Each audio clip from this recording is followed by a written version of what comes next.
Why are we not, as a political imperative, telling our people how lucky they are and helping them to develop their areas?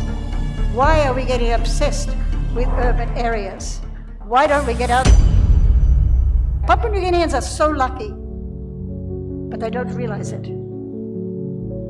Right? Young people in Australia, if they're struggling to pay a mortgage, and if they can't keep up with that mortgage, what happens to them? Tell me one of you Aussies. They're out, probably homeless, living in a car. Here, where I am down at Tutu, one of my nephews, he's got a house that's just like a box that I built for him, because he was living in a tent, and I got fed up with him living in a tent, so I said we'd make a little house on a block of land that came through his father. Nobody can throw him out. True? And all around this country, I was going up Sepik River once, so I said, what's happening there? A young man was building a house because he had to do that before he could take his bride. He was building his house. Nobody could throw him out of his house. Nobody could throw him off his land. Why are we not, as a political imperative, telling our people how lucky they are and helping them to develop their areas? Why are we getting obsessed with urban areas? Why don't we get out there and take the services to the people, where we have been a dismal failure, successive governments? And now we have an impossible situation where I have watched a tragedy unfold in front of my eyes over the last 57 years in Pari village. They no longer can garden. They no longer have spaces. The land has gone. Right? And I'm sure it's happening to the Aihi in Ley. Bad. Yep.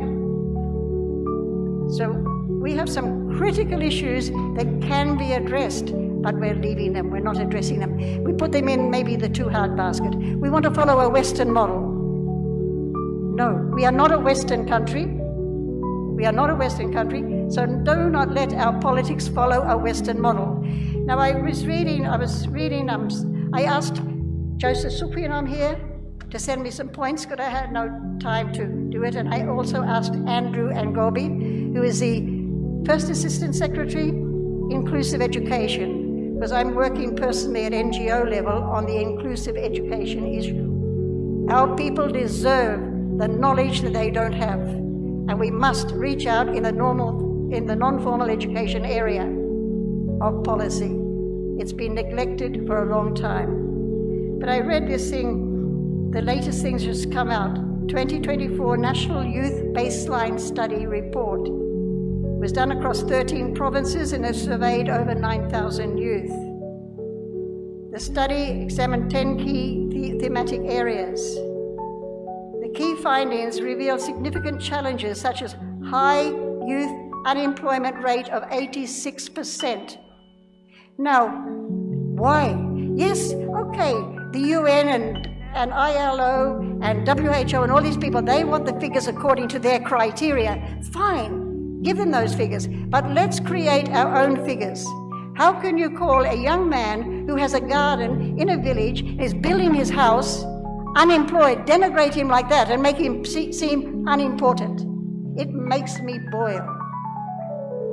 It is time we started to do our own definitions of employment, unemployment, and things like that.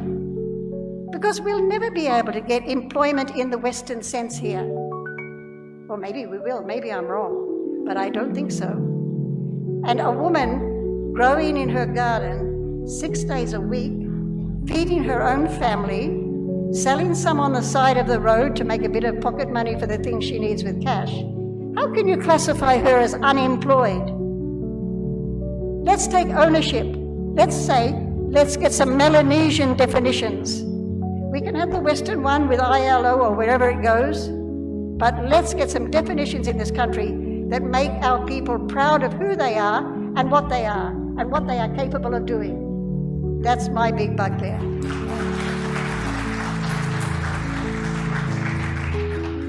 And I'd like to finish by saying that I believe there's a lot of misinterpretation of culture in PNG. I don't believe it is PNG custom to beat women to a pulp. It's not custom. Never saw it. I started in Papua New Guinea in the 1960s. This sorcery-related violence stuff. Oh, passing belong Papua New Guinea. We've got to find out, how has it started? Why has it started? How do we stop it? I think we've got to do a lot of soul searching, and it's going to be at a very human level, the political human level. Thank you, that's enough.